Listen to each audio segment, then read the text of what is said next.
Hola, bienvenidos una vez más al canal Lobo, Sacrificio y Dureza. Os traigo la parte 4 donde haremos cima en el Cerro del Turó de la Rovira, siendo parte activa en su conjunto con la defensa aérea de la Guerra Civil Española. También dejaros la ruta a pie en 3D para que tengáis una perspectiva de la ruta.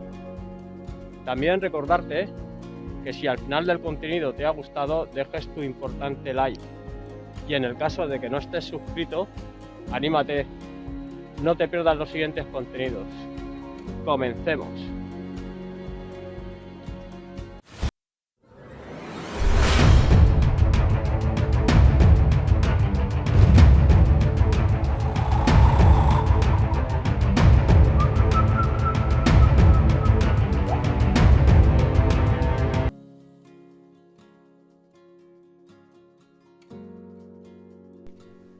Para empezar la siguiente ruta, tendréis que desplazaros hasta la línea 4 de metro Alfonso X.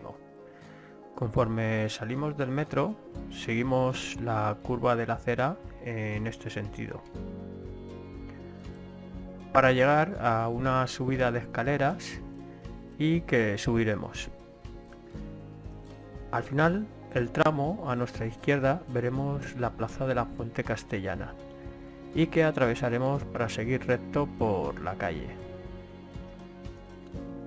Llegaremos a la plaza de Les Pedreres y si queréis podéis hacer un alto para descansar, y para los más atrevidos o atrevidas, continuad.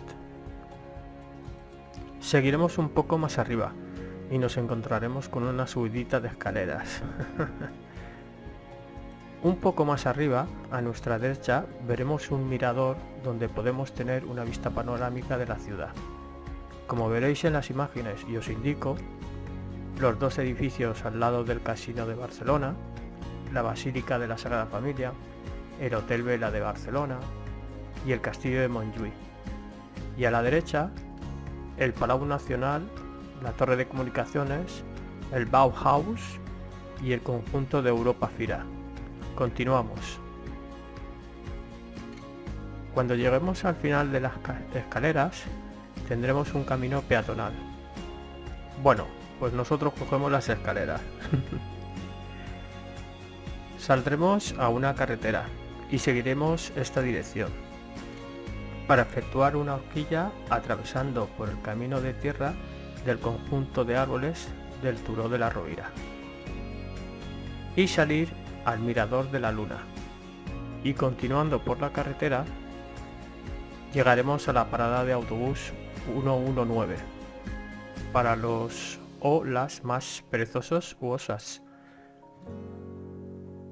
Un poco más adelante tenemos un bar, el que quiera tomar algo que entre, y hay unas escaleras que también subiremos, cómo no, para llegar a un camino asfaltado y que nos dirigiremos hacia la derecha. Llegaremos a una bifurcación. Cogemos la izquierda para seguir el camino asfaltado.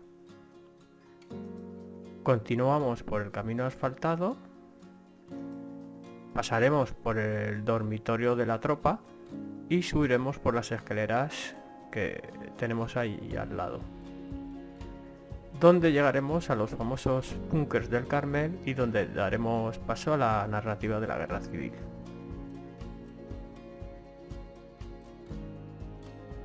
Estamos ascendiendo al Cerro del Turó de la Rovira, que es una colina de 261 metros ubicada en el municipio de Barcelona. Es parte de los tres cerros junto al Cerro del Carmelo y al Cerro de la Creueta del Col. El nombre de Turó de la Rovira, en catalán, viene de un viejo bosque de robles que existía en la zona. Así que Turó de la Rovira significaría colina de robledo. Indicar que en el año 1932 el arqueólogo Josep Colominas y Roca comenzó a excavar un asentamiento íbero de tipo layetano en la cima del Cerro de la Rovira. Se hallaron partes de la muralla y de las entradas, así como 44 silos en material arqueológico de gran interés. Se piensa que este asentamiento estuvo en funcionamiento entre los siglos IV y principios del I a.C. La apertura de calles la construcción de viviendas y la instalación de las defensas antiaéreas han hecho desaparecer estos restos íberos. Continuemos. La creciente inmigración de la posguerra provocó la formación de extensos asentamientos de barracas en toda Barcelona, que llegaron a albergar alrededor de unas 100.000 personas.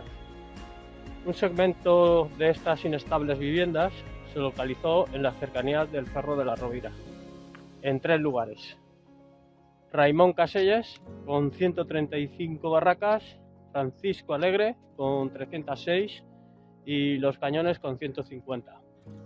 Este último grupo utilizó las estructuras de las baterías. El fenómeno del barraquismo se eliminó por completo del distrito de Horta-Guinardó en 1990. Para enfrentar los ataques aéreos que experimentó Barcelona desde febrero de 1937, las autoridades militares republicanas decidieron instalar una batería antiaérea en la cima del Cerro de la Rovira. El lugar donde se instalaron había sido ocupado previamente por una finca llamada Peñasco o El Castel. La construcción de la defensa antiaérea se realizó en 1938. Se instalaron 4 cañones Vickers de 105 milímetros. En 2006, durante un campo de trabajo internacional, se inició la tarea de restauración de este conjunto defensivo. El 27 de marzo de 2011 se inauguraron los trabajos de limpieza y adecuación de toda esta área hasta hacerla más accesible, recuperando su memoria. Actualmente la zona es propiedad del MUBA, Museo de Historia de Barcelona. Barcelona fue una plaza fuerte clave en la facción republicana durante la Guerra Civil. Igualmente, fue ejemplar en lo que respecta a la defensa pasiva, la protección de sus ciudadanos. En efecto, es ampliamente reconocida la vasta red de refugios subterráneos de la ciudad, tanto públicos como privados. De hecho, es la primera ciudad bombardeada tras la Primera Guerra Mundial. Además de este acontecimiento, el gobierno republicano ordenó la construcción de las baterías antiaéreas de San Pedro Mártir y la colina de la Rovira, para resguardar la ciudad de los asaltos de los aviones y barcos del bando nacional. Debemos tener presente que en Montjuïc ya existía la batería de Bonavista para completar el triángulo defensivo.